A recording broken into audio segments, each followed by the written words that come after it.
Dans le contexte de 2 Timothée, le chapitre 3, les versets 1 à 5, l'apôtre Paul s'adresse à des croyants dans l'Église. Et lorsqu'on voit la nomenclature de tout ce qu'il est en train de dire en corrélation avec l'apostasie, voilà ce à quoi l'apostasie va ouvrir les portes. Il s'adresse à des dirigeants apostats dans des églises apostates.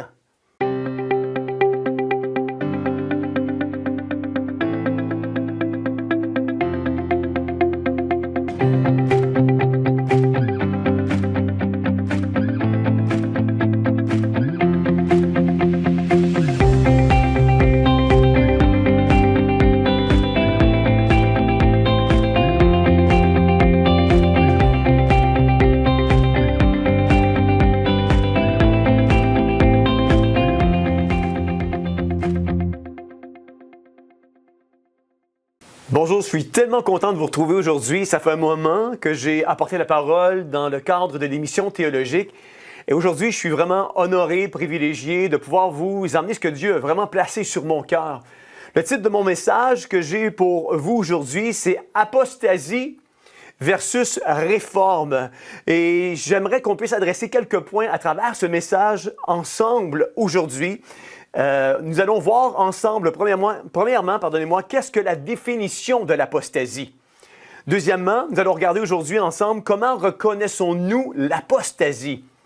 Troisièmement, à quel genre de vie l'apostasie ouvre-t-elle ses portes? Et nous allons terminer avec le quatrième point qui est le suivant, l'importance de vivre une réforme ou l'importance de la réforme. Qu'est-ce que la définition de l'apostasie? Vous savez, ce message-là, je l'ai prêché dans le cadre de nos églises maisons que nous avons à Théovox, qui s'appelle, le réseau d'églises maisons s'appelle Groupe Église Maison J'aime. Et c'est un message que j'ai prêché dernièrement à l'intérieur de nos églises maisons. Et je leur ai posé la question aux gens, je leur ai posé la question suivante. Qu'est-ce que l'apostasie ou qu'est-ce que, selon vous, est l'apostasie? Il y a toutes sortes de réponses qui ont jailli de part et d'autre. Et je vais vous donner vraiment aujourd'hui la définition de ce qu'est l'apostasie selon la parole de Dieu. L'apostasie est un terme qui vient du mot grec apostasia, qui signifie défiance à l'égard d'un système ou d'une autorité établie. C'est de la rébellion, c'est un renoncement à ou violation de sa foi. On pourrait trouver comme synonyme à l'apostasie les synonymes suivants ou les superlatifs suivants. La rébellion, la déviation, l'écart, l'éloignement ou encore la déchéance. Voici ma définition de ce qu'est l'apostasie. L'apostasie est un acte de rébellion volontaire ou engendré par une séduction face à l'ordre établi par Dieu. C'est une dilution des principes clairement établis et définis par Dieu. L'apostasie est certainement un des signes de la fin des temps. Et c'est vrai, vous savez, on dit souvent que nous vivons les jours des temps de la fin. Mais je crois que lorsque nous analysons les temps de la fin et ce que nous vivons et ce que nous voyons présentement à travers l'actualité, force est d'admettre que nous sommes plus que jamais, non plus dans les jours des temps de la fin, mais nous vivons les dernières heures des temps de la fin avant le retour imminent de notre Seigneur Jésus-Christ. Jésus-Christ revient bientôt. Et ça, c'est la consolation et c'est l'espérance de tous les croyants. La parole de Dieu déclare que Jésus-Christ revient chercher une église qui sera une église qui va être sans tache, ni ride et irrépréhensible.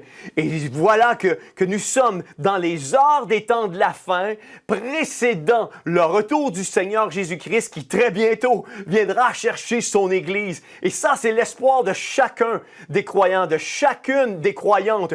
Nous vivons et nous attendons ce jour glorieux où Jésus-Christ viendra nous chercher. Mais parallèlement à ce jour qui est imminent, nous vivons des temps de la fin extraordinaires. Les prophéties des temps de la fin s'accomplissent sur nos yeux. Nous voyons qu'il y a des guerres, qu'il y a des bruits de guerre, qu'il y a plein de choses qui se prennent place dans notre société. Une nation s'élève contre une autre nation. Mais un des signes révélateurs des temps de la fin, C'est l'apostasie. C'est l'amour du plus grand nombre qui va s'être refroidi. Et je veux attirer votre attention ce matin, d'entrée de jeu, aujourd'hui plutôt, d'entrée de jeu, sur le verset suivant, Matthieu 24, les versets 1 à 13, qui va nous dire, et je vous invite à lire avec moi, à travers votre Bible, à travers la parole de Dieu, Matthieu 24, les versets 1 à 13 va nous dire, comme Jésus s'en allait au sortir du temple, ses disciples s'approchèrent pour lui faire remarquer les constructions. Mais il leur dit, voyez-vous tout cela? Je vous le dis en vérité, il ne restera pas ici, pierre sur pierre, qui ne soit renversé. Il s'assit sur la montagne des Oliviers. Et les disciples vinrent en particulier lui faire cette question. Dis-nous quand cela arrivera-t-il? Et quel sera le signe de ton avènement et de la fin du monde? Jésus leur répondit, prenez garde que personne ne vous séduise. Verset 4. Verset 5. Car plusieurs viendront sous mon nom disant, c'est moi qui suis le Christ, et ils séduiront beaucoup de gens. Verset 6. Vous entendrez parler de guerre et de bruit de guerre. Gardez-vous d'être troublés, car il faut que ces choses arrivent, mais ce ne sera pas encore la fin. Une nation s'élèvera contre une nation, et un royaume contre un royaume. Il y aura en divers lieux des famines et des tremblements de terre. Tout cela ne sera que le commencement des douleurs. Alors on vous livrera au tourment, et l'on vous fera mourir, et vous serez haïs de toutes les nations à cause de mon nom. Le verset 10 va nous dire, alors aussi plusieurs succomberont, et ils se trahiront, se haïront les uns les autres. Plusieurs faux prophètes s'élèveront, et ils séduiront beaucoup de gens. Verset 12 va nous dire, et parce que l'iniquité se sera accrue, l'amour du plus grand nombre va se refroidir. Et ce qui attire mon attention dans ce passage, c'est le mot amour qui signifie agapé, amour fraternel. On a souvent, comme je disais un petit peu plus tôt, associé l'amour du plus grand nombre. Notre amour envers Dieu va s'être refroidi, c'est vrai. Mais l'amour fraternel, notre amour envers les frères et les sœurs, notre amour envers la communauté, notre amour envers notre prochain, la Bible nous dit, l'amour fraternel va s'être refroidi. Et je crois que nous vivons dans ces temps de la fin, dans ces heures avant le retour qui précède le retour du Seigneur Jésus-Christ. Nous vivons dans notre communauté, nous vivons dans nos églises, nous vivons à travers le corps de Christ, cet amour fraternel qui semble s'estomper, cet amour fraternel qui est remplacé par un égoïsme. Me, myself and I. Moi, moi, moi et moi. Et nous semblons aujourd'hui de plus en plus négliger l'amour de notre prochain, l'amour fraternel. Et ça, c'est un des signes des temps de la fin. Et je veux vous interpeller à voir Matthieu 24, le verset 12, d'une autre façon. Et parce que l'iniquité se sera accrue, l'amour du plus grand nombre va s'être refroidi. Certainement l'amour du plus grand nombre envers Dieu. Mais l'amour fraternel, l'amour entre frères et sœurs va s'être refroidi. Mais celui qui persévérera jusqu'à la fin sera sauvé. Comment, aujourd'hui, pouvons-nous arriver à reconnaître l'apostasie? Je vais vous donner quelques énoncés. Je sais que je l'ai déjà fait. J'ai déjà donné quelques nomenclatures de comment on peut reconnaître l'apostasie dans nos églises. Et quand je parle dans nos églises, je parle également, premièrement, dans notre propre vie, parce que nous sommes l'Église du Seigneur Jésus-Christ. Vous savez, l'Église, c'est pas un bâtiment composé de briques et de mortier. C'est nous. Nous sommes le temple. Et comment on est capable de reconnaître si nous sommes dans un état apostate ou pas? Voici quelques énumérations que j'aimerais apporter à votre attention. Lorsque nous n'avons pas et ne prenons pas le temps de lire la parole ou de prier, l'Église est dans l'apostasie. Vous savez, je l'ai déjà dit, 5% des chrétiens évangéliques à travers le Canada lisent leur Bible à tous les jours. 95% des chrétiens à travers le Canada ne lisent pas leur Bible à chaque jour. 95% des chrétiens à travers le Canada sont peut-être dans un état d'apostasie et ils ne le savent même pas.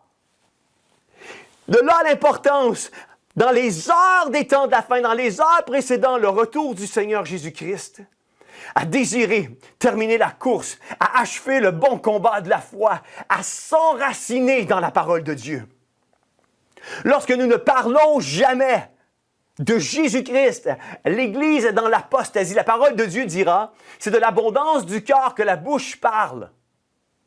Si tu ne parles jamais du Seigneur Jésus-Christ, examine ton cœur. Tu es sur un terrain glissant. Ton cœur, ta vie, ton être est peut-être dans un état d'apostasie. Et Jésus vient chercher une église une église relationnelle, une église qui prend du temps avec lui, une église qui sonde son cœur, une église qui est investie dans cette relation d'intimité avec le Seigneur Jésus-Christ. Ma prière pour toi aujourd'hui, si tu nous écoutes, c'est que tu puisses dire, assez, c'est assez. J'ai peut-être assez négligé la lecture de la parole de Dieu. J'ai assez négligé mes temps de dévotion avec Jésus-Christ. Je vois à la lumière de ce qui se passe, la guerre en Israël, Gaza, la guerre entre Juifs et Palestiniens, la guerre en Ukraine, les famines, les tremblements de terre et tout ce qui se passe à travers le monde. Quand j'examine mon cœur et je vois que mon cœur est en train de glisser et sombrer dans un état apostate, aujourd'hui je dis assez, c'est assez. Seigneur, je veux revenir à toi de tout mon cœur, m'attacher à ta parole et à tes préceptes, me préparer comme les vierges sages l'ont fait à ton retour qui est imminent. Ma prière pour toi aujourd'hui, si tu entends ma voix, si tu entends ma parole, c'est que le Saint-Esprit puisse saisir ton cœur et que tu puisses revenir de tout ton cœur à ce premier amour. Lorsqu'on a perdu la passion des âmes, l'Église est dans l'apostasie. Lorsque nous sommes rendus à justifier nos péchés, à dire, je ne comprends pas, Jean-François, Dieu me comprend, si je vis telle chose, c'est un combat, puis Dieu me pardonne, Dieu m'aime tel que je suis. Si tu es rendu à justifier l'état de ton péché, plutôt que de courir vers Dieu pour la repentance et un changement de direction, ton cœur est dans un état d'apostasie. Lorsque nous ne nous levons plus pour des positions morales, l'Église est dans l'apostasie. Lorsque nos événements d'évangélisation sont devenus du show business chrétien, l'Église est dans l'apostasie. Lorsque la musique du monde entre dans nos églises, l'Église est dans l'apostasie. Il est important de comprendre que présentement, on vit une ère où le monde influence l'Église plutôt que de l'Église influencer le monde. Nous adoptons les stratégies du monde et nous les rentrons dans l'Église plutôt que d'adopter les stratégies de Dieu et influencer notre monde. Lorsque la musique du monde entre dans nos églises, l'Église est dans un état d'apostate. Lorsque tu prends le monde et tu prends les stratégies du monde pour pouvoir essayer d'atteindre le monde à la cause de Christ, l'Église est dans un état d'apostasie. Prends les méthodes, prends les stratégies qui émanent d'une vie de prière, d'une vie de consécration avec Dieu et impacte le monde à partir de ce que Dieu te donnera dans des temps de prière. Lorsque le pasteur vient seulement pour prêcher comme s'il livrait une conférence, sans jamais se mélanger à ses brebis et à sa communauté, l'Église est dans l'apostasie. Lorsqu'une Église n'expérimente jamais de nouvelle conversion, l'Église est dans l'apostasie.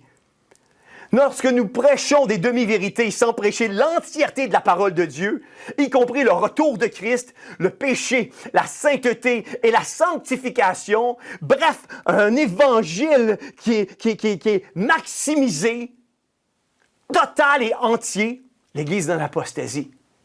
Quand est la dernière fois qu'on a entendu ou que vous avez entendu un bon message qui nous incite à délaisser le péché, à rechercher la sainteté et la sanctification?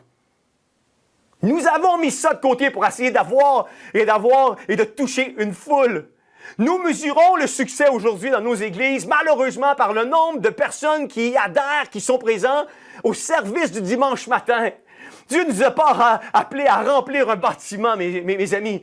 Dieu nous a rappelés à faire des disciples, de les enseigner tout ce que la parole de Dieu déclare. C'est à ça à quoi Dieu nous a appelés. Et vous voyez, il y avait alentour de Jésus, c'était peut-être un message que je prêcherai à un moment donné ici sur Théologie. Il y avait alentour de Jésus le cercle d'influence de gens qui voulaient, qui fréquentaient Jésus. Il y avait la foule qui suivait Jésus pour ce que Jésus pouvait leur donner. Il y avait les 120 qui ont vécu une expérience avec Jésus. Mais vivre une expérience avec Jésus ne fait pas de toi un croyant ou un chrétien. Tu peux vivre une expérience momentanée avec Jésus une seule fois, mais tu as besoin de renouveler cette expérience de façon quotidienne. Il y avait les 70 qui, encore un degré d'engagement plus profond avec Jésus-Christ, qui sont allés prêcher. Et à ce degré d'engagement-là, Jésus a dit, je vous envoie tels des brebis au milieu des loups. Il y avait les 12 qui étaient les disciples qui ont suivi Jésus, qui sont morts en martyrs pour Jésus-Christ. Il y avait les 3 parmi les 12 qui étaient les partenaires de prière de Jésus-Christ Pierre, Jean, Jacques. Et au milieu des trois, il y avait Jean, qui était le disciple que Jésus aimait. Le disciple que Jésus affectionnait. Et moi, ma prière, c'est dans ce degré de proximité-là avec Jésus-Christ. Je dis à tous les jours, ma prière à tous les jours, c'est Seigneur, fais de moi un Jean. Un disciple que tu aimes. Un disciple qui, en dépit des tribulations, en dépit des circonstances, en dépit des défis, en dépit des tribulations, que je sois, Seigneur, toujours au centre d'une relation intime avec toi. Lorsque les chrétiens n'ont pas de relation avec Christ, l'Église est dans l'apostasie. Lorsque les ministres se servent des gens pour faire la promotion de leur ministère, l'Église est dans un état d'apostasie. Vous savez, il y a une journée, il y a un moment dans ma vie qui a été très, très, très marquant. Nous étions, Nancy et moi, pasteurs d'une église à Rimouski. Je me souviens, nous avions invité un prédicateur influent qui a une influence à travers le monde anglophone et francophone. Et on est un samedi matin, et ce pasteur-là est dans l'église. Et je me souviens de ce samedi matin-là où il y avait une poignée de personnes qui étaient présentes. Et puis, j'étais anxieux, puis je me disais, Seigneur, ça n'a pas de bon sens. Je fais venir ce prédicateur-là, qui est un ami personnel, qui se déplace des États-Unis, qui vient prêcher à notre église, et il n'y a personne dans la salle. Et je me souviens avoir quitté l'église, le lieu où se tenait le rassemblement avant que la réunion débute. Et je me suis rendu dans le sous-sol de l'église et je me suis mis à pleurer toutes les larmes de mon corps. Puis je disais, Seigneur, Seigneur, il n'y a personne ce matin qui s'est présenté. De quoi je vais avoir l'air, Seigneur? Pourquoi les gens ne sont pas venus? On a invité un prédicateur international qui vient des États-Unis, qui est ici ce matin, qui a fait la route pour partir des États-Unis et venir dans la région du Bas-Saint-Laurent. Et il n'y a personne pour pouvoir être là, être béni, être attentif et recevoir la parole de Dieu. Et je pleurais, j'ai senti le Saint-Esprit me saisir. Le Saint-Esprit me dit à ce moment-là, tu n'as aucun amour pour les âmes que je te confie. Tu les utilises pour briller, tu les utilises pour vouloir démontrer à tes supérieurs, aux gens qui ont une influence à travers le monde, qui prêchent la parole de Dieu, que toi aussi tu as du succès, que toi aussi ton Église est remplie, que toi aussi tu touches des gens pour la cause de Christ, et tu es un orgueilleux qui n'a aucun amour pour les gens, si ce n'est que de les utiliser. Je me souviens ce samedi matin-là, avec toute la honte que j'avais, je me suis mis en petite boule dans mon temps de prière. Et je me suis mis à pleurer, puis j'ai dit, Seigneur Jésus, je te demande sincèrement de me pardonner de mon attitude. Parce que c'est vrai, j'aime pas les âmes comme tu les aimes. Et vous savez, aujourd'hui, ce que Dieu m'a montré il y a plusieurs années est le reflet de plusieurs pasteurs, enseignants, évangélistes, apôtres et prophètes dans le corps de Jésus-Christ, dans le corps de Christ. Il y a cette génération-là, il y a ces ouvriers-là qui gravitent autour de l'Évangile, qui n'ont aucun amour pour les âmes, qui sont dans un état d'apostasie, et ils utilisent les âmes pour faire briller et miroiter leur propre ministère, leur propre appel, et ils utilisent les gens afin de pouvoir se propulser dans le ministère qui n'est pas un ministère selon la parole de Dieu, qui n'est pas un ministère selon le cœur de Dieu, parce qu'ils utilisent les pauvres brebis, les brebis qui vivent des temps difficiles, les brebis qui ont besoin du Seigneur Jésus-Christ, ils les utilisent afin de faire briller leur appel. Et lorsque nous voyons que c'est cette attitude-là qui prend place aujourd'hui dans le corps de Christ, laissez-moi vous dire que l'Église est dans l'apostasie.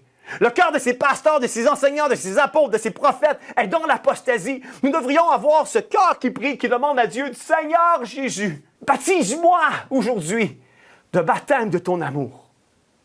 Parce que je ne peux pas donner ce que je n'ai pas reçu. Donne-moi, Seigneur, ce baptême de ton amour. Baptise-moi de ce baptême de ton amour, afin que je puisse aimer les âmes comme toi tu les as aimés. Afin que je puisse être prêt à donner ma vie pour les âmes, Seigneur, pour les hommes, les femmes que tu mets sur mon chemin, comme toi tu as donné ta vie pour moi.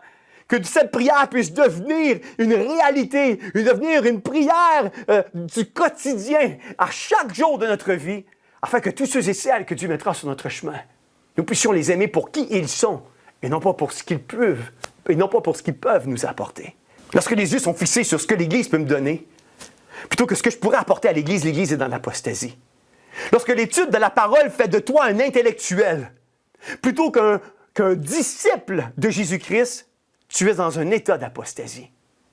Lorsque l'Église demeure dans ses quatre murs entre chrétiens, entre elles, et oublie qu'il y a une moisson à l'extérieur et que nous avons cette mission et cette grande commission-là que Dieu nous a donnée d'aller faire des nations des disciples, les enseignants, tout ce que la parole de Dieu a prescrit, nous sommes dans un état d'apostasie.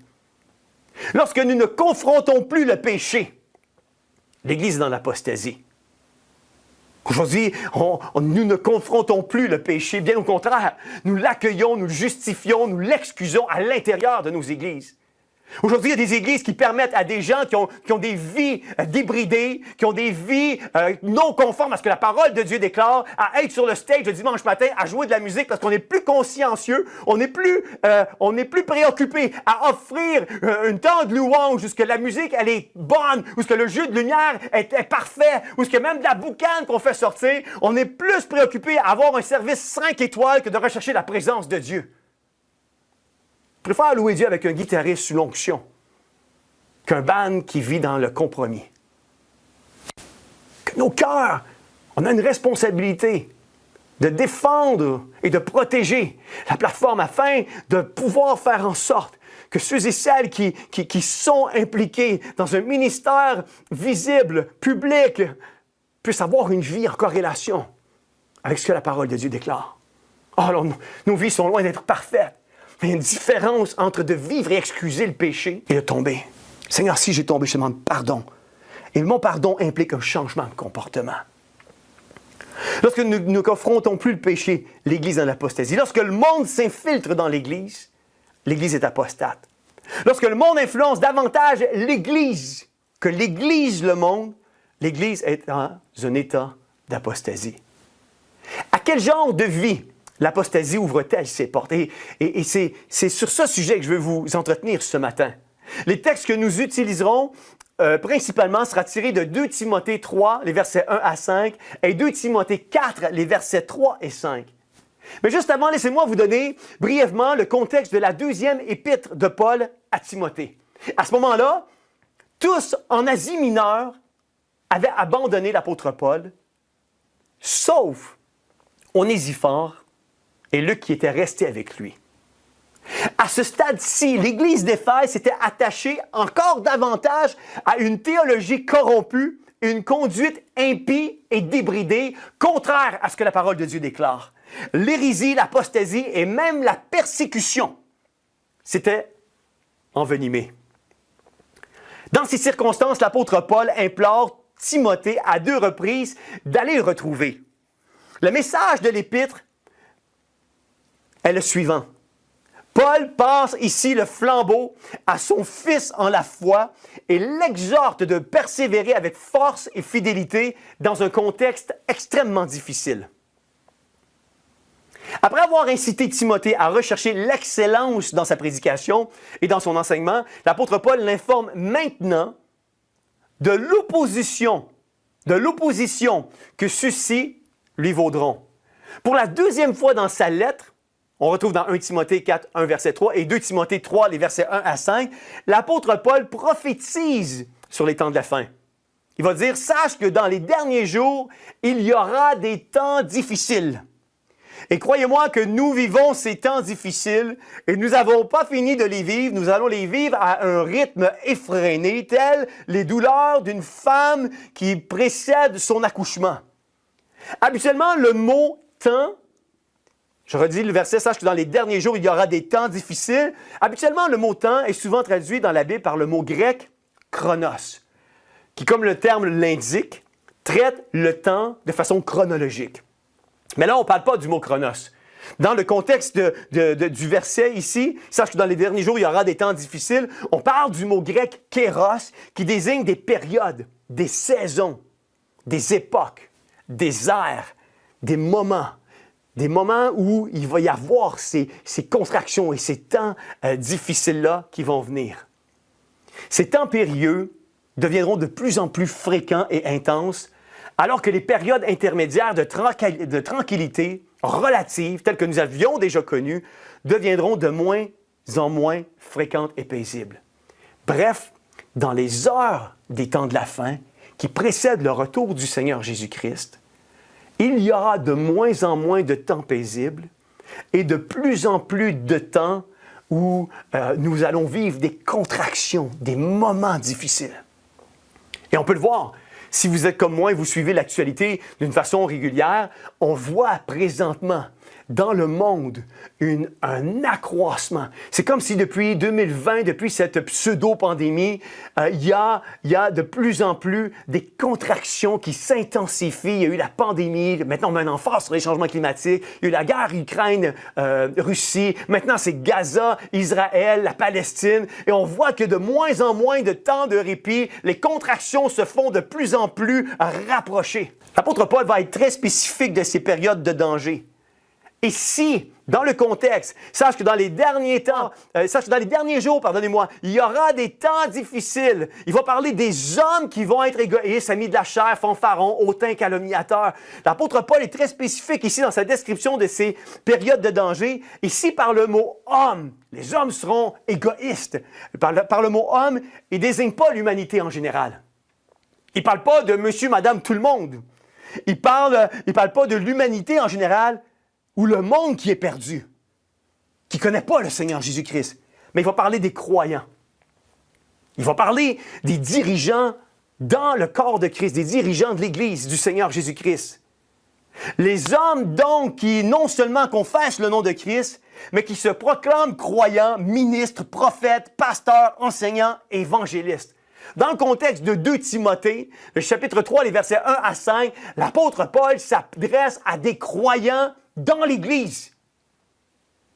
Et lorsqu'on voit la nomenclature de tout ce qui est en train de dire en corrélation avec l'apostasie, voilà ce à quoi l'apostasie va ouvrir les portes. Il s'adresse à des dirigeants apostats dans des églises apostates. Des hommes que nous allons le voir, qui ont l'apparence de la piété, mais qui renient ce qui en fait la force dans 2 Timothée 3, 5. Ces hommes, ces soi-disant croyants, représentent une réelle menace pour la santé, la sécurité, la puissance de tout le corps de Christ. Dans les 3 versets, 2 Timothée 3, les versets 1 à 3, Paul va énumérer 18 traits de caractère aux hommes irreligieux et apostats. Paul avertit Timothée de la déchéance qui allait caractériser le temps de la fin dans 2 Timothée 3, 1 à 5. Dans cet intervalle, selon la prédiction, le monde traversera des temps difficiles de dégénérescence sociale. La parole de Dieu va aller comme suit dans 2 Timothée 3, le verset 1, il va dire « Sache que dans les derniers jours, il y aura des temps difficiles. » Le mot grec, et je veux qu'on regarde ensemble une étude vraiment approfondie que j'ai faite sur les terminologies et l'étymologie grecque de chacune des nomenclatures dont on nous fait mention dans ce passage des Écritures. Ça nous dit que sache que dans les derniers jours, il y aura des temps difficiles. Le mot difficile veut dire qu'il y aura un desserrement, il y aura un relâchement. On s'adresse aux croyants. L'apôtre Paul s'adresse à Timothée et il s'adresse à Timothée en lui disant « Voici ce que va être l'Église, les croyants, les pasteurs, les évangélistes, les apôtres, les prophètes des temps de la fin. Ceux qui vont avoir permis à l'apostasie de rentrer dans leur cœur. Voici à quoi ouvre la porte de l'égoïsme. Vous savez, de la même manière que le fruit de l'esprit est l'amour, la joie, la paix, la bonté, la miséricorde, et de l'amour, tous les autres fruits de l'esprit vont découler. Je crois que le fruit de l'esprit pour le mal, pour le péché, commence par l'égoïsme. Et de l'égoïsme va s'en suivre tous les autres sur lesquels nous allons étudier ensemble aujourd'hui. Sache que dans les derniers jours, il y aura des temps difficiles. Le mot difficile veut dire ici un desserrement. Sache que dans les derniers jours, il y aura un desserment, un relâchement. Ça veut littéralement dire, il y aura des temps difficiles, il y aura des temps où nous allons faire descendre d'un endroit élevé vers un endroit plus bas des gens, des personnes, des chrétiens, des croyants. Ceux et celles qui sont dans un endroit élevé dans les derniers jours, si on ouvre la porte à l'apostasie, d'un endroit élevé où nous sommes dans la relation avec Dieu, nous allons descendre plus bas, prêts à être engloutis. Verset 2 va dire « Car les hommes seront égoïstes ». Le mot « égoïste » ici dans le grec veut dire être lié d'amitié avec quelqu'un. Et ça va même plus loin. Être lié d'amitié avec quelqu'un, et ce quelqu'un, c'est nous-mêmes. Sache que dans les derniers jours, il y aura des temps difficiles. Car les hommes seront égoïstes, les hommes seront ami de quelqu'un, et ce quelqu'un, c'est lui-même. Souvenez-vous, d'entrée de jeu, on a lu ensemble Matthieu 24, le verset 12, qui disait « Dans les derniers jours, l'amour du plus grand nombre se refroidira. » Et quand on voit ce passage de l'amour ou la charité du plus grand nombre, nous parlons ici de l'amour fraternel. L'amour fraternel, dans les temps de la fin, va être quelque chose qui va être quasi inexistant parce que cet amour fraternel, cet amour entre frères et sœurs dans le Seigneur et cet amour envers Dieu va s'être refroidi et va faire place à l'égoïsme où les gens vont être liés d'amitié, tel que le 2 Timothée 3, 1 à 5 nous le dit, liés d'amitié avec quelqu'un et ce quelqu'un est eux-mêmes. Fanfaron. Fanfaron, dans le grec, veut dire un prétendant vide. Et le mot prétendant veut dire une personne, dans le dictionnaire Larousse, une personne qui revendique un trône auquel elle prétend avoir droit. Sache que dans les derniers jours, il y aura des temps difficiles. Car les hommes seront égoïstes, ils seront liés d'amitié avec quelqu'un et ce quelqu'un-là, c'est eux-mêmes. Ils vont s'être éloignés. L'amour du plus grand nombre va s'être refroidi. L'amour fraternel va s'être refroidi. L'amour entre frères et sœurs, l'amour entre nous et Christ va s'être refroidi. Va avoir fait place à l'égoïsme. L'égoïsme qui ouvre la porte à être lié d'amitié avec quelqu'un et ce quelqu'un-là est nous-mêmes. Ils seront fanfarons. Je rappelle encore que nous nous adressons à des croyants apostates. Fanfaron, prétendant vide, ce qui veut dire une personne qui revendique un trône auquel elle prétend avoir droit. Qu'est-ce qui a coûté la chute et le ciel et la présence de Dieu à Lucifer? Une personne prétendant vide, personne qui revendiquait un trône auquel il prétendait avoir droit. Et cette attitude-là est de plus en plus omniprésente dans les temps de la fin. Les gens vont être égoïstes, fanfarons. Autant veut dire mépriser les autres. Autant veut dire dans le grec, pour l'amour de briller, pour l'amour d'être brillant, pour l'amour d'être resplendissant, pour l'amour de porter à la vue. La parole de Dieu est en train de nous dire que dans les derniers jours des temps de la fin, l'amour du plus grand nombre va s'être refroidi parce qu'il va y avoir des temps difficiles où les hommes vont être égoïstes, fanfarons, autant. Ils vont mépriser les autres, mais non seulement ils vont mépriser les autres, ils vont faire tout ça pour l'amour de briller, pour l'amour de resplendir, pour être portés à la vue de tous. Ces gens-là vont être blasphémateurs. Ils vont faire mal, ils vont nuire, ils vont blesser, ils vont nuire à la renommée des gens. Ils vont nuire à la rumeur des gens. Ils vont nuire, ils vont faire du bruit contre les personnes. C'est ça que le mot blasphémateur veut dire. Ils vont être rebelles à leurs parents. Rebelles à leurs parents dans le grec signifie sans accepter de se laisser persuader. Rebelles à leurs parents sans accepter de se laisser persuader par leurs parents. Sans croire à leurs parents. Sans obéir à leurs parents. Sans se soumettre à leurs parents, sans avoir confiance à leurs parents. La parole de Dieu déclare dans 2 Timothée 3, 1 à 5, que dans les temps de la fin, dans les jours des temps de la fin, il va y avoir certainement des moments difficiles, mais les enfants vont être rebelles à leurs parents. Ils n'accepteront pas de se laisser persuader, ils ne croiront pas, ils n'obéiront pas, ils ne se soumettront pas, ils n'auront pas confiance à leurs parents.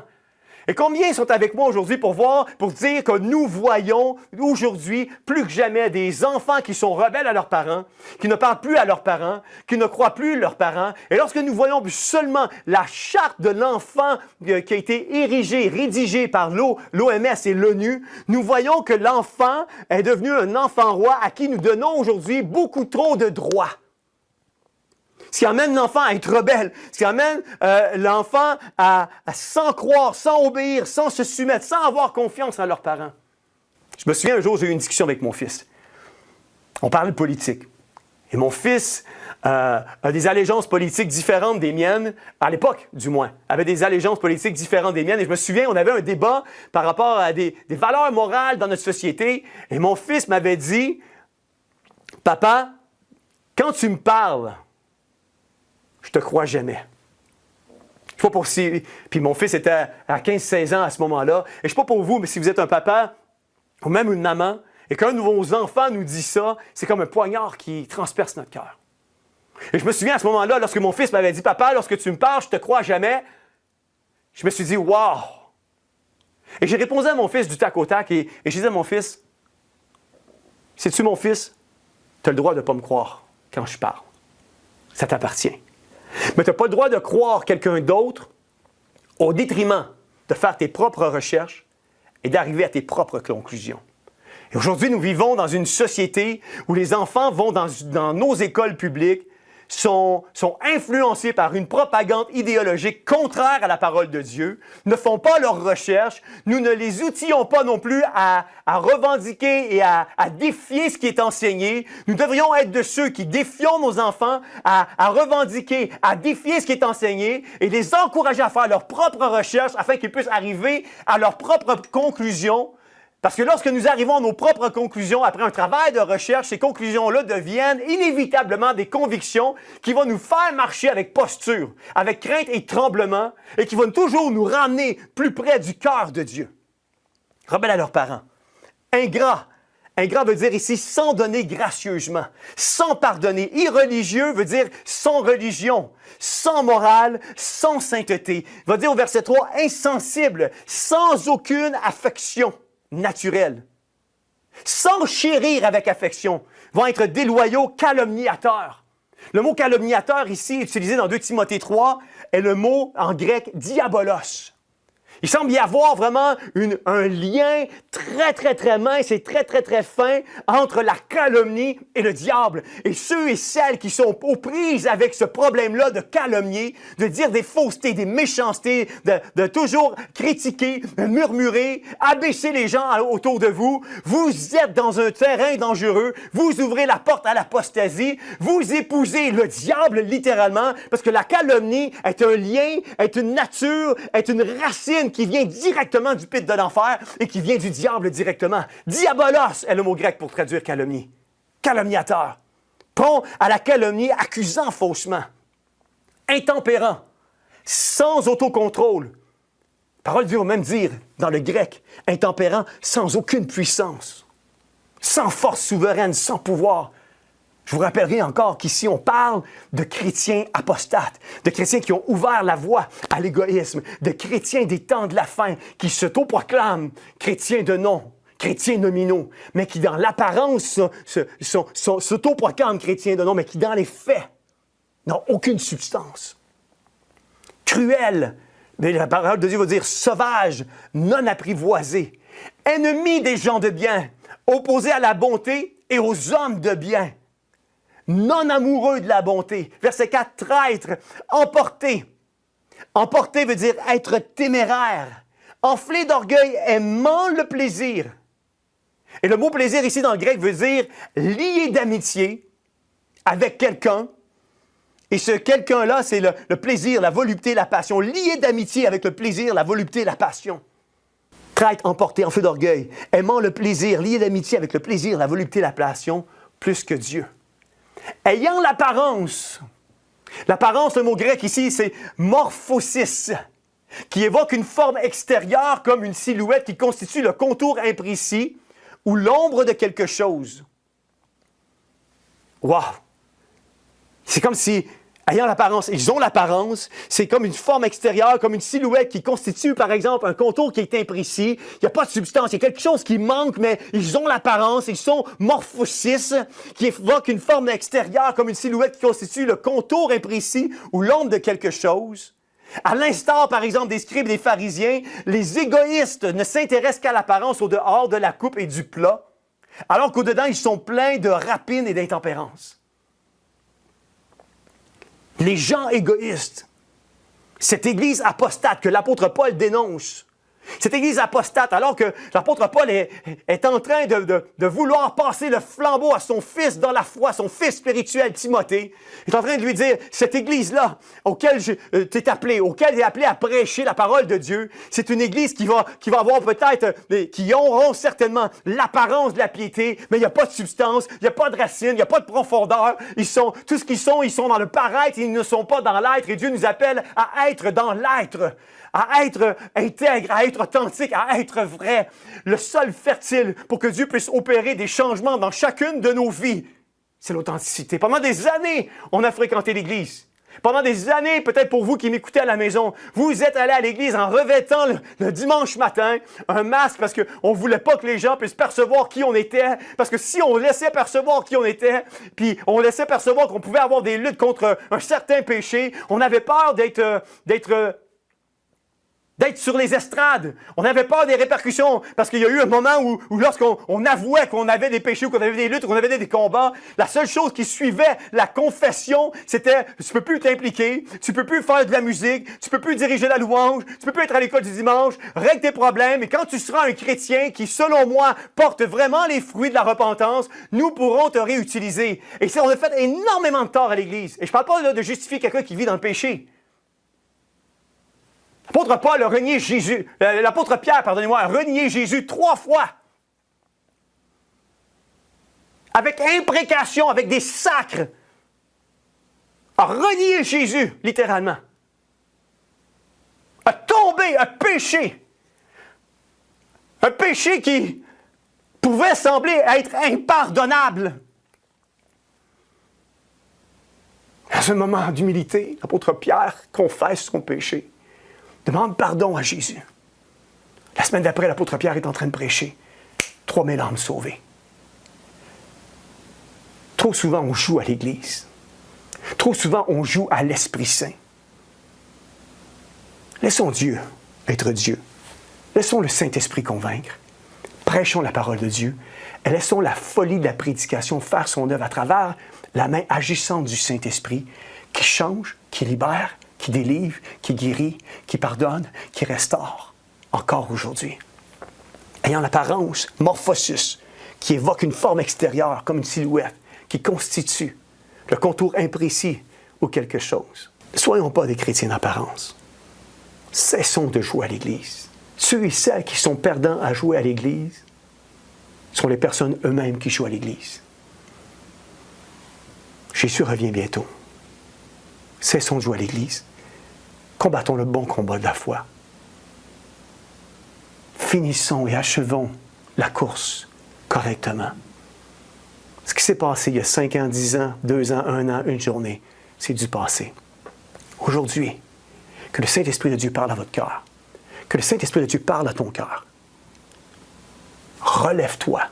Mon pasteur de jeunesse dans ma jeunesse, avait l'habitude de dire « tomber, c'est humain. Se relever, c'est divin. Mais rester à terre, c'est sans dessein. » Relève-toi aujourd'hui. Prends ta vie en main. Reconfie, redonne ta vie à Dieu. N'aie pas l'apparence de cette piété-là. Le terrain fertile pour vivre des changements de Dieu dans notre vie, c'est pas d'avoir l'apparence. C'est d'être dans l'être. Ayant l'apparence de la piété. Piété veut dire faire bien dans l'honneur. Donc, la parole de Dieu nous dit, ayant l'apparence, ayant cette forme extérieure comme une silhouette qui constitue le contour imprécis de quelque chose, ayant l'apparence de la piété, ayant cette silhouette imprécise de la piété qui va faire bien dans la révérence, bien dans l'adoration, bien dans l'honneur, bien dans le service, mais qui, en bout de ligne, le faire bien est imprécis, est morphosus, parce qu'il n'y a pas de racine, parce qu'il n'y a pas d'ancrage, parce qu'il n'y a aucune profondeur. Ne soyons pas dans l'apparence, soyons dans l'être aujourd'hui. Mais reniant ce qui en fait la force, éloigne-toi de ces hommes-là. Lorsque nous pensons à la définition de l'apostasie, nous pensons souvent à 2 Timothée 4, les versets 3 à 5, qui va dire « Car le temps viendra où les hommes ne voudront plus rien savoir de l'enseignement authentique. » On le vit plus que jamais. Aujourd'hui, il y a des églises qui prêchent un autre évangile. Aujourd'hui, il y a des pasteurs, des prophètes, des apôtres, des évangélistes qui prêchent un autre évangile, qui mettent en application un autre évangile. Ce n'est plus l'enseignement authentique de la parole de Dieu. On a aujourd'hui des Bibles qui sortent de l'imprimante, de l'imprimerie, avec des nouvelles formules plus inclusives pour ne pas offenser les gens qui vont lire la parole de Dieu. Ce n'est plus l'enseignement authentique. La parole va dire, au gré de leurs propres désirs, ils se choisiront une foule de maîtres à qui ils ne demanderont que de leur caresser agréablement les oreilles. Ils détourneront l'oreille de la vérité pour écouter des récits de pure invention. Mais toi, garde en toutes circonstances le contrôle de toi-même, supporte les souffrances, remplis bien ton rôle de prédicateur de l'Évangile, accomplis pleinement ton ministère. L'apôtre Paul va dire à 2 Timothée 1, 7, 13, 14, alors qu'il lègue le flambeau à son fils dans la foi, il va lui donner des recommandations. Il va dire, Timothée, ce n'est pas un esprit de timidité que Dieu t'a donné, mais un esprit de force, d'amour et de sagesse. N'aie donc pas honte du témoignage à rendre à notre Seigneur, ni de moi, son prisonnier, mais souffre avec moi pour l'Évangile. C'est quand la dernière fois qu'on a entendu un message sur la souffrance? Aujourd'hui, on entend beaucoup le message de prospérité, de guérison, de miracle, que Dieu veut faire telle et telle chose. On entend très, très, très rarement aujourd'hui des messages de souffrance et de persécution. Mais la réalité est que de plus en plus, lorsque Jésus est à la porte, il revient bientôt. De plus en plus, le message que nous devrions entendre, c'est qu'une Église qui va être persécutée, si nous ne prêchons jamais la persécution, qui est imminente dans le corps de Christ, comment voulez-vous être prêts à faire face à la persécution? N'ayez donc pas peur. N'ayez donc pas honte du témoignage à rendre à notre Seigneur, ni de moi son prisonnier, mais souffre avec moi pour l'Évangile. Retiens-toi dans la foi et dans la charité qui est en Jésus-Christ, le modèle des saines paroles que tu as reçues de moi. Garde le dépôt par le Saint-Esprit qui habite en nous. 2 Timothée 2, 15, 22 va dire, l'apôtre Paul va dire à Timothée, « Efforce-toi de te présenter devant Dieu comme un homme éprouvé, un ouvrier qui n'a point à rougir, qui dispense droitement la parole de la vérité. Fuis les passions de la jeunesse et recherche la justice, la foi, la charité, la paix avec ceux qui invoquent le Seigneur d'un cœur pur. » 2 Timothée 2, 23 va dire, « Repousse les discussions folles et inutiles, sachant qu'elles font naître des querelles. » 2 Timothée 3, 16, l'apôtre Paul va dire à Timothée, « Toute écriture est inspirée de Dieu et utile pour enseigner, pour convaincre, pour corriger, pour instruire dans la justice, afin que l'homme de Dieu soit accompli et propre à toute bonne œuvre. » 2 Timothée 4, 2 et 2 Timothée 4, 5, l'apôtre Paul va dire, « En dépit des temps difficiles, en dépit des temps où l'Église est dans une apostasie sans précédent, où les hommes ont fait place à l'égoïsme, et de l'égoïsme, l'apostasie a ouvert la porte à fanfarons, hautains, calomniateurs, irrévérencieux. » L'apôtre Paul va dire à Timothée, prêche la parole. Insiste en toute occasion, favorable ou non. Reprends, censure, exhorte avec toute douceur en instruisant.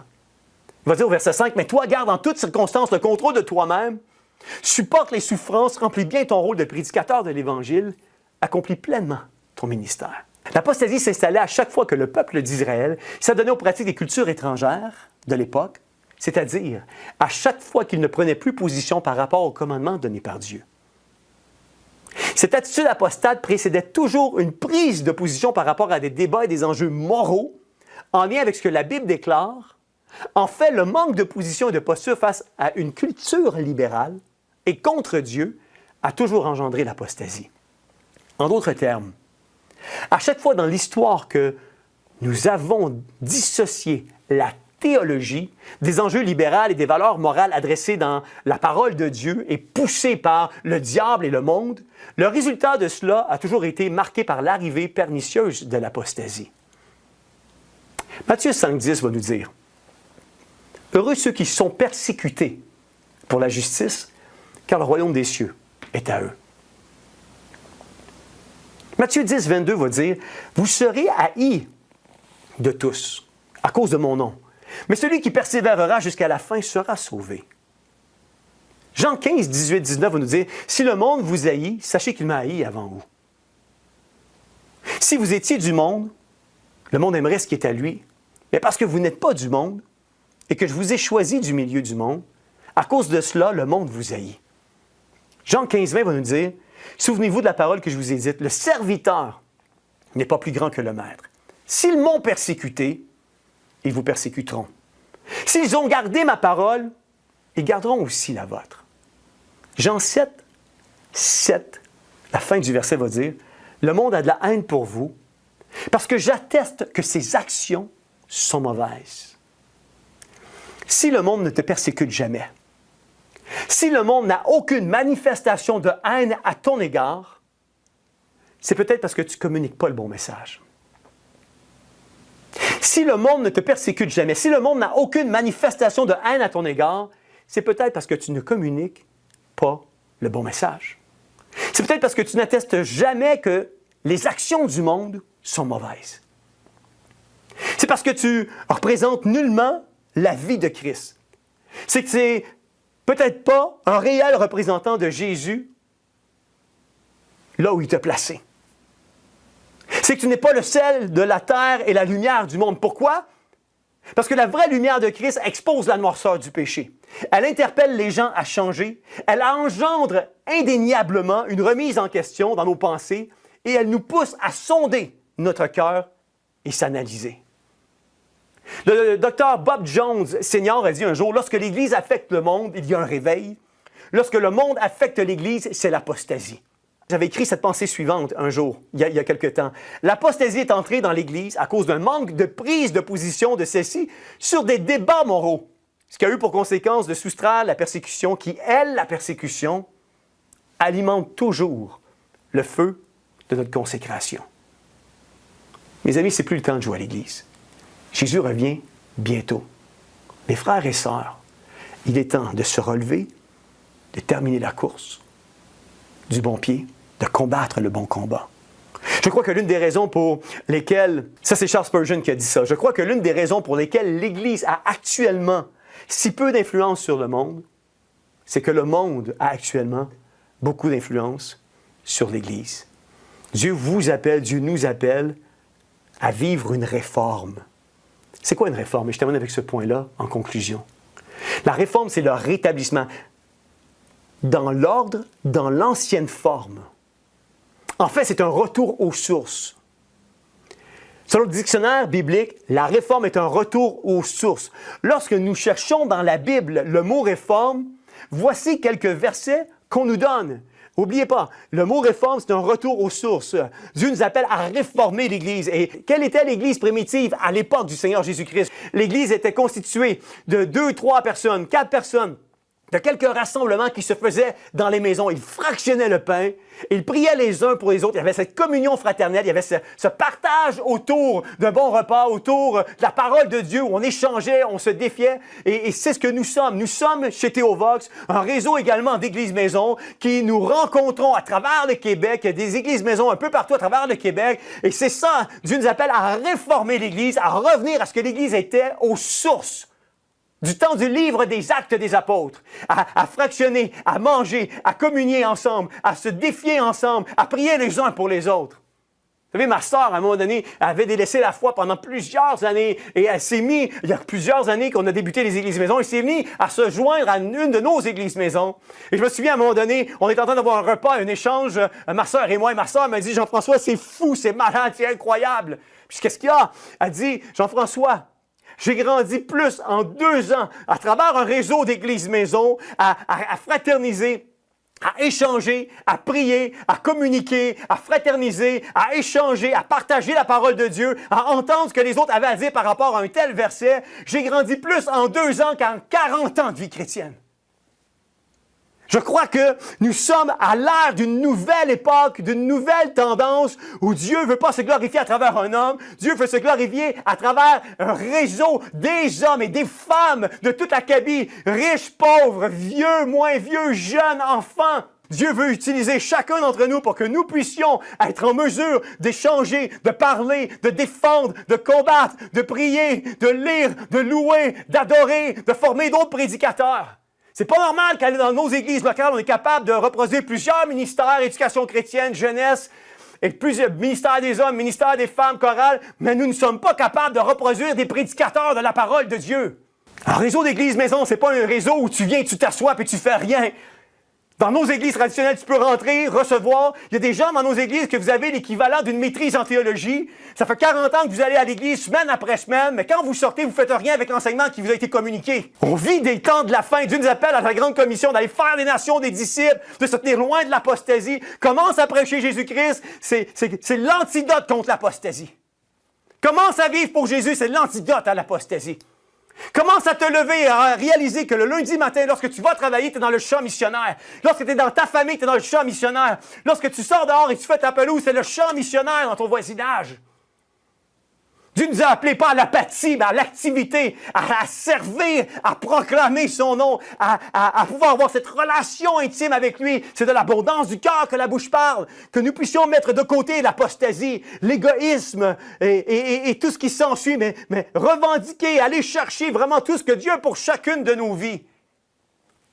Réseau d'église maison, c'est pas une église, c'est pas un réseau où tu restes apathique, c'est un réseau dans lequel tu parles, tu échanges, tu réalises la grande commission, tu prêches, tu partages, toi aussi la parole, tu échanges. On a ces interactions-là.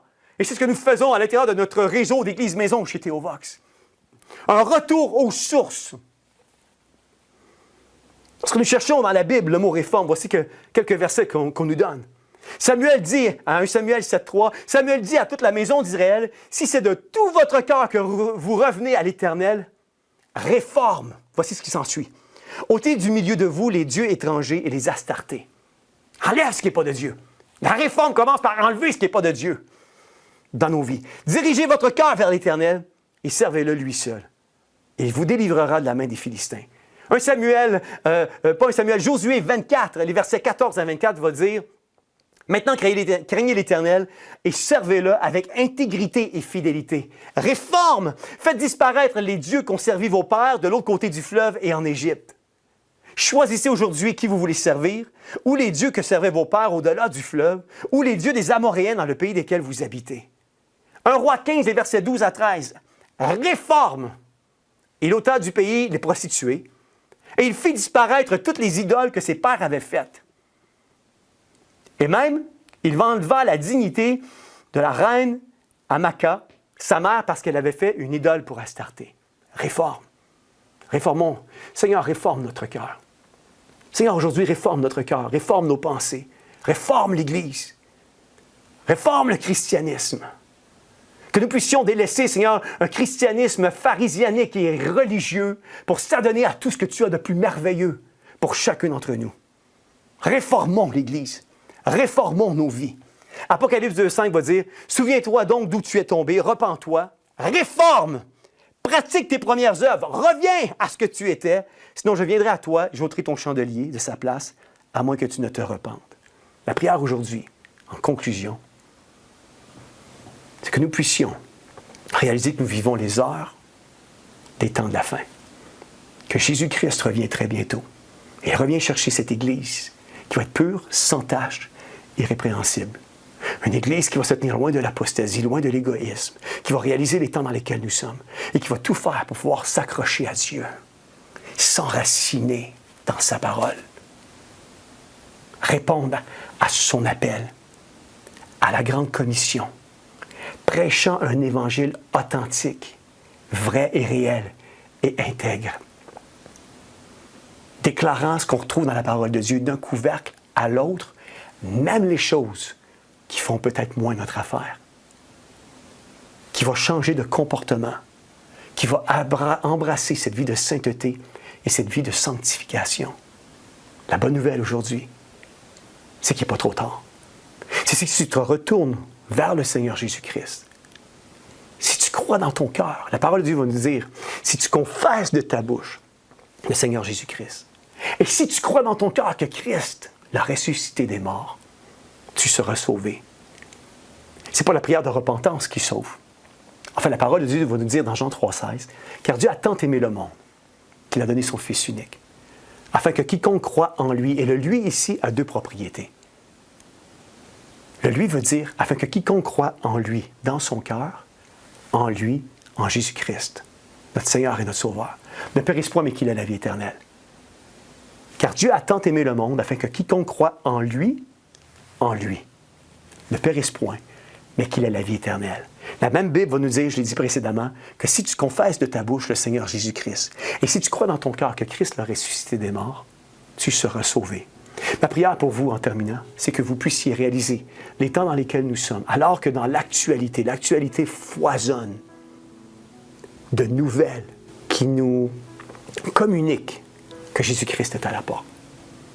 Lorsqu'on regarde la parole de Dieu, puis on fait la corrélation entre l'actualité et la parole de Dieu, c'est fou de voir comment Jésus-Christ est à la porte. La bonne nouvelle, c'est que si tu te repens, si tu crois dans ton cœur, si tu confesses de ta bouche le Seigneur Jésus-Christ, et si tu l'acceptes dans ton cœur et tu crois en lui, la Bible nous dit que tu vas être sauvé. Tu vas être épargné de cette colère de Dieu qui s'apprête à tomber sur cette terre, parce que le monde vit la déchéance et le péché à son paroxysme. Ça, c'est la bonne nouvelle. Maintenant, ma prière, c'est que le Saint-Esprit puisse parler à ton cœur, frapper à la porte de ton cœur et t'emmener à cette repentance, à cette acceptation et cette réalisation que je suis pécheur et j'ai besoin d'un sauveur. Et ce sauveur-là, c'est le Seigneur Jésus-Christ. Prions ensemble. Seigneur Jésus, merci pour la parole qui a été communiquée. Je prie que le Saint-Esprit de Dieu puisse maintenant faire son œuvre. Que tu puisses toucher les cœurs. Que tu puisses frapper à la porte des cœurs. Que tu puisses transformer des vies. Et que des hommes, des femmes, des jeunes hommes, des jeunes filles, des personnes âgées, des enfants puissent t'accepter à travers ce message, t'accepter comme Seigneur et Sauveur de leur vie. Dire assez, c'est assez. Délaisser le péché, mais plutôt s'affectionner aux choses de Dieu parce que Jésus-Christ est la solution et demeure la solution pour une humanité, une société, une communauté qui vit la déchéance, qui vit le péché. La bonne nouvelle, c'est que Jésus-Christ a payé le prix pour chacun d'entre nous sur la croix. Et la seule chose que nous avons à faire, c'est le reconnaître comme Seigneur et Sauveur de nos vies. Je vous remercie. Que Dieu vous bénisse richement. À la prochaine.